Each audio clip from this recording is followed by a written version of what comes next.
Hello all, welcome to మన చేతి రుచి. ఈరోజు మీకు చూపిస్తున్న రెసిపీ సండే స్పెషల్ అండి, రొయ్యల కర్రీ. ఈ రొయ్యల కర్రీ తినే కొద్దీ తినాలనిపిస్తుంది కదండి.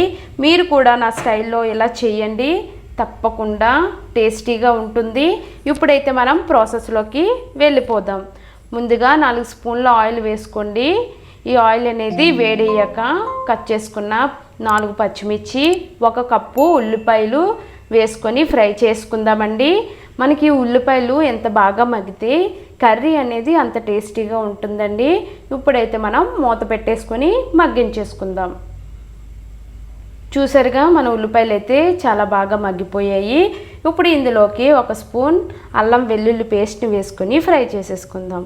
ఇలా ఫ్రై అయిన అల్లం వెల్లుల్లి పేస్ట్లో ఇప్పుడు 1 కప్పు టమాటో ప్యూరీ వేసుకొని ఆయిల్ తేలేంత వరకు మగ్గించేసుకుందాం. చూసారుగా మనకైతే ఆయిల్ అనేది తేలిపోయింది. ఇప్పుడు ఇందులోకి శుభ్రం చేసుకున్న రొయ్యలను వేసుకొని కలిపేసుకుందాం.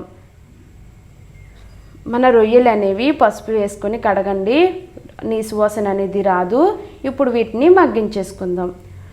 చూసారుగా మన రొయ్యల్లో నుంచి అయితే వాటర్ అనేది వచ్చింది. ఈ వాటర్ లేకుండా మనం రొయ్యల్ని మగ్గించేసుకుందాం. చూసారుగా మన రొయ్యల్లో అయితే వాటర్ అనేది లేదు.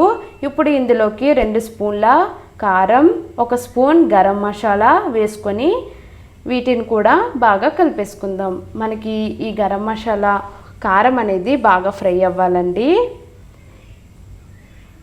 చూసారా మనకైతే కారం గరం మసాలా అనేది బాగా ఫ్రై అయిపోయింది. ఇప్పుడు ఇందులోకి 1 స్పూన్ సాల్ట్ వేసుకొని కలిపేసుకుందాం. ఇలా కలుపుకున్నాక కొంచెం కొత్తిమీర వేసుకొని కలిపేసుకుందాం. అంతే, మన రొయ్యల కర్రీ అనేది రెడీ అయిపోయిందండి. ఇప్పుడైతే మనం సర్వింగ్ బౌల్లోకి తీసేసుకుందాం. చూసారుగా మనకు రొయ్యలు అనేది ఎంత పర్ఫెక్ట్గా ఉడికాయో. మీరు కూడా ట్రై చేసి ఎలా వచ్చిందో నాకు కమెంట్ చేయండి.